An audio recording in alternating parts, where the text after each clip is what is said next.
Bismillahirrahmanirrahim. Dalam video sebelum ini kita dah tengok proses penyulingan berperingkat dan juga proses peretakan yang dilakukan secara industri. Kenapa nak buat dua proses ini? Sebab petroleum tidak boleh digunakan tanpa diproses. Kita kena proses dulu petroleum itu, nak asingkan petroleum, sebab petroleum adalah campuran hidrokarbon yang bermacam-macam saiz. So bila bermacam-macam saiz, lain-lain kegunaannya. So kita kena proses petroleum itu dulu kepada hidrokarbon yang bersaiz berlainan. Lepas tu baru kita boleh guna. Cuma yang itu dijalankan secara industri. So kalau kita di makmal, macam mana kita nak buat? Kita akan gunakan set radas ini untuk imitate untuk mimikkan macam mana imitate penyulingan berperingkat itu. Okay. So macam mana dibuat? Kita ada petroleum, kita sukat 50 cm3 petroleum itu dan masukkan ke dalam kelalang dasar bulat. Ni adalah kelalang dasar bulat. Kenapa dia dipanggil kelalang dasar bulat? Sebab dia punya dasar bulat lah. Okey. Tambah satu spatula serpihan porselin ke dalam kelalang dasar bulat itu. Kenapa nak tambah serpihan porselin? Itu adalah mangkin tu lah. Okay. Dan juga nak mengelakkan bumping.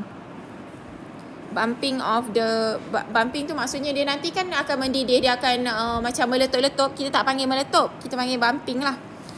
bumping. Ini bahasa Inggeris. Saya tak ingat istilah dia dalam bahasa Melayu sekarang. Okey. So kita pun dah susun radas ni. Okey. Panaskan petroleum secara perlahan-lahan dan kumpulkan 4 pecahan petroleum di dalam 4 tabung uji berasingan pada julat suhu 30 darjah Celsius sehingga 80, 80 hingga 120, 120 hingga 160 dan 160 sehingga 200 darjah Celsius. Okey. So macam mana dibuat? Okey, kalau ingat lagi, petroleum adalah campuran hidrokarbon. Saya tulis HC je lah. Hidrokarbon. So dalam petroleum ni ada macam-macam saiz, betul? Okey, so bila macam-macam saiz, maksudnya molekul yang berbeza-beza lah. So setiap molekul itu takat didihnya adalah berlainan. Molekul yang ringkas, molekul yang kecil, takat didihnya adalah lebih rendah. So yang ini 30 hingga 80 darjah Celsius ni adalah molekul ringkas. So takat didihnya rendah. Okey, yang 160 hingga 200 darjah Celsius ni adalah molekul berantai panjang lagi lah. Okey, panjang, yang menyebabkan dia punya takat didih adalah lebih tinggi. So kalau ada dalam satu campuran tu bermacam-macam jenis ini, so bila kita panaskan, yang molekul ringkas ini akan mendidih lebih cepat lah. Betul tak? Okey. So bila molekul ringkas itu telah mendidih, maksudnya asalnya dia adalah cecair. Nampak ni, cecair. Petroleum ni adalah satu cecair. Dia akan bertukar menjadi gas. So gas yang pada suhu 30 hingga 80 darjah Celsius ni akan naik ke atas ini melalui kondenser Liebig ini. Apa kegunaan kondenser Liebig? Adalah untuk menyejukkan. Menyejukkan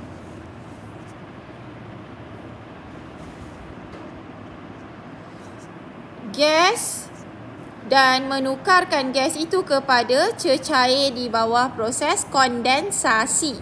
Gas bertukar menjadi cecair sebab kondenser ni dia dah sejukkan gas tu. So bila dah sejukkan gas, gas itu akan bertukar menjadi cecair semula dan kita boleh collect.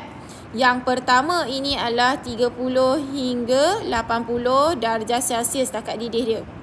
Okey. Habis yang lain-lain tu dekat mana? Okey, yang lain-lain masih lagi di dalam kelalang dasar bulat ni. Kita masih panaskan. Bila dah capai suhu contoh 80 hingga 120 darjah Celsius dan kumpulan kedua hidrokarbon ni pula akan disejukkan. Okey, dia akan tukar jadi gas dan dia disejukkan masuk ke dalam kondenser Liebig. Boleh collect dalam test tube yang kedua. Dia macam tu lah. So we go on and on sampailah 4 test tube dipenuhi, diisi dengan molekul yang berlainan takat didihnya. Okey. Lepas tu apa nak buat dengan petroleum, pecahan petroleum yang dah kumpulkan dalam 4 tabung uji ini? Okey, so kita kena titiskan pada kapas dalam mangkuk penyejat. Okey, so mangkuk penyejat macam ni lah, mangkuk penyejat ada kapas kat dalam tu. Saya tak pandai nak lukis kapas. Kita titiskan, okey, pecahan petroleum tu tadi, 4 grup tu tadi. Okey, lepas tu bakar. Kita nak tengok dari segi warna, nyalaan dan juga kuantiti jelaga untuk setiap satu kumpulan tu lah. Alright, so then ulanglah proses ini. Okey, so seperti dalam video sebelum ini, kita dah tahu kalau dia molekul ringkas, warna dia adalah lebih cerah. Okey, warna dia lebih cerah, dia mudah menyala. Dari segi jelaga, jelaga dia kurang. Okay, because jelaga ni adalah carbon content you. So, bila bilangan carbon dia sedikit, maksudnya jelaga dia akan sikit lah. Okay, so yang kita expect warna paling gelap adalah yang inilah, yang takat didihnya 160 sehingga 200 darjah Celsius. Yang paling likat yang ini juga. Dan yang paling banyak jelaga juga yang kumpulan, yang tabung uji yang keempat tu lah. Okay, itu ada soalan dekat bawah ni. Mengapa serpihan porselin dimasukkan ke dalam kelalang dasar bulat? Satu, untuk makin. Yang kedua, untuk mengelakkan pumping tu. Nombor 2, mengapa termometer biasa tidak digunakan dalam aktiviti ni? Termometer biasa maksudnya termometer makmal 0 hingga 100 darjah Celsius kan? Kenapa tak boleh guna termometer ni? Negatif 10 sehingga 110 darjah Celsius. Kenapa kita tak boleh guna termometer makmal ini? Daripada kumpulan ni pun awak dah tahu dah, nampak ni. Ini 120 dengan 100 sehingga 200 darjah Celsius ni. Kalau kita guna termometer yang ini, macam mana nak sukat suhu yang dua kumpulan ni? So bermaksud kita kena guna termometer yang lebih tinggi julat dia, lebih banyak julat dia. Kalau sekolah you ada pelajar tingkatan 6, dan diorang ada guna termometer yang sehingga julat 200 darjah Celsius lah pada termometer tu. Boleh guna dalam eksperimen inilah. Okey, apakah hubungan antara takat didih pecahan petroleum dengan warna pecahan kelikatan kuantiti jelaga? Okey. So, semakin tinggi takat didih pecahan petroleum, semakin gelap warna cecair itulah, warna pecahan petroleum. Semakin likat dan semakin banyak jelaga yang dihasilkan. Okay, so saya ulang. Semakin tinggi takat didih pecahan petroleum itu, semakin gelap warnanya, semakin likat dan semakin banyak jelaga yang dihasilkan. Bila kita bakar tu, dia akan keluar asap tu kan. That asap is actually the jelaga. Okay, so pecahan petroleum yang manakah paling mudah terbakar? Yang paling mudah terbakar mengikut teori sepatutnya yang inilah, yang kumpulan pertama. Okay, so dia takat didih paling rendah dan paling mudah menyala dan paling mudah terbakar lah. Okay, so now kita tengok pula apakah sumber alternatif bagi hidrokarbon. Kenapa kita nak cari sumber alternatif? Okay, remember kita ada sebut tu petroleum ini sebab hidrokarbon kan. Hidrokarbon adalah daripada adalah that petroleum tu lah. Basically they are talking about petroleum itu. Kenapa kita nak cari sumber alternatif untuk petroleum ni? Sebabnya remember, untuk hasilkan petroleum dia adalah perebutan tumbuhan dan haiwan di dasar laut. Selepas berjuta-juta tahun baru dia reput, baru boleh terhasil petroleum ini. So it will take a very very long time untuk dihasilkan petroleum ini. Okay, So lama-lama dia akan habis sebelum sempat terhasil yang baru kan. Okey, so disebabkan itu kita kena gunalah alternatif kepada hidrokarbon atau petroleum ini. Okey, so dia mesti benda yang boleh diperbaharui lah. Okey, contoh biogysim. Biogysim ni apa? Dia adalah satu bahan organik daripada tumbuhan dan haiwan. Okay, so dia punya najis pun dikira biogysim lah. Bahan organik daripada tumbuhan dan haiwan. Kalau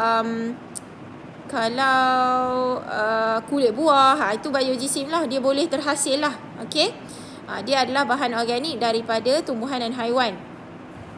Okay, macam mana nak hasilkan? Dia bukan terus ambil je. Tak, not that same way. Okay, so kita akan tengok dalam topik pada teknologi hijau macam mana biogysim ini terhasil. So biogysim ini ada tenaga yang tersimpan daripada matahari.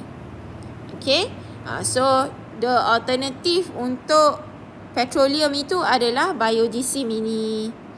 Okay, so itu sahaja untuk 2.1.2 menerangkan sumber hidrokarbon. Okey, kita tengok pula uji diri 2.1 ini. Okey, so dia bagi dah rajah. Rajah tu sebatian karbon dia pecah kepada sebatian organik dan sebatian tak organik. Yang sebatian organik ni kita boleh pecahkan kepada hidrokarbon dan bukan hidrokarbon. Yang hidrokarbon pula kita boleh pecahkan kepada hidrokarbon tepu dan hidrokarbon tak tepu. Okey, soalan pertama dia, nyatakan maksud sebatian organik. Dalam topik yang lepas, dalam latihan yang lepas kita dah ada maksud dia, kita kena figure out what it is. Sekarang dah terbalik. Okey, dia dah bagi apa istilah tu, dia nak tahu apa maksudnya. So, sebatian organik ni apa? Jawapan ini ada pada muka surat 64 buku teks ni, iaitu sebatian yang berasal daripada sebatian karbon yang berasal daripada benda hidup. Sebatian karbon yang berasal daripada benda hidup. Dan unsur karbon ini terikat secara kovalen dengan hidrogen, nitrogen, sulfur dan fosforus. Boleh tengok balik pada muka surat 64. Okey, hidrokarbon ni apa pula? Hidrokarbon sebatian organik yang mengandungi unsur karbon dan hidrogen sahaja. Mesti ada perkataan sahaja. Okey, habis tu kalau tu bukankah hidrokarbon? Bukan hidrokarbon, is just sebatian organik yang mengandungi karbon, hidrogen dan unsur lain, contohnya oksigen, nitrogen, halogen. Okey, so yang ini ada penerangannya, ada definisinya dalam muka surat 65 buku teks ni. Okey, hidrokarbon tepu dengan hidrokarbon tak tepu ni apa bezanya? Ingat tak, hidrokarbon tepu adalah hidrokarbon sebatian yang ada karbon dan hidrogen yang antara atom karbonnya hanya ada ikatan tunggal sahaja. Manakala hidrokarbon tak tepu, antara atom karbon dalam hidrokarbon itu ada sekurang-kurangnya satu ikatan kovalen ganda 2. Satu ikatan ganda 2 antara atom karbon ataupun ikatan ganda 3 antara atom karbon. Itu hidrokarbon tak tepu. Okey, boleh tengok pada muka surat 65 juga buku teks ni. Okey. Soalan 2A. Apa maksud peretakan? Peretakan is proses pemecahan hidrokarbon yang bersaiz, yang molekul rantai panjang tu kepada saiz yang lebih kecil, kepada molekul ringkas. Okey, so yang ini definisi dia dekat mana? Definisi dia ada pada muka surat 66. Dia adalah satu proses. Okey, proses. Muka surat 68. Proses pemecahan hidrokarbon yang berantai panjang kepada hidrokarbon yang lebih kecil. Okey, yang ini pula, ini proses peretakan lah ni. daripada molekul berantai panjang, dia hasilkan molekul yang lebih kecil, C6H14. Habis yang ini apa? Tengok je lah baki dia berapa. C4H 22 tolak 14, 8. Itulah jawapan dia. Okey, yang ni pula dia dah bagi apa dia punya molekul ringkas tu, dia dah pecahkan. Sekarang dia nak tahu apa molekul asal dia, apa molekul rantai panjang tu. So kita bilang je 4 campur 3 campur 4, C10 kan. C11. H berapa? 8 campur 6, 14 campur 12, 26. Gitu. Betul ke saya kira 14? Ya, 26. 4 campur 3, 7, 7 campur 4. Okey. So macam tu lah. Okey. Kenapa nak buat proses peretakan? So itu ada diterangkan tadi dalam muka surat 68. Sebabnya kalau kita buat penyelingan berperingkat sahaja tak cukup untuk hasilkan molekul ringkas ni. So daripada penyelingan berperingkat, ada molekul yang berantai panjang tu kita boleh buat supaya molekul rantai panjang tu melalui proses peretakan hasilkan molekul ringkas. Sebab apa nak hasilkan molekul ringkas? Sebab molekul ringkas ni adalah lebih mudah digunakan sebagai bahan api dan sumber utama atau sumber bahan mentah untuk hasilkan polimer, ubat, pelarut, baja dan macam-macam produk industri lagi lah. Okey, so itu sahaja untuk menerangkan sumber hidrokarbon. Sekian, terima kasih.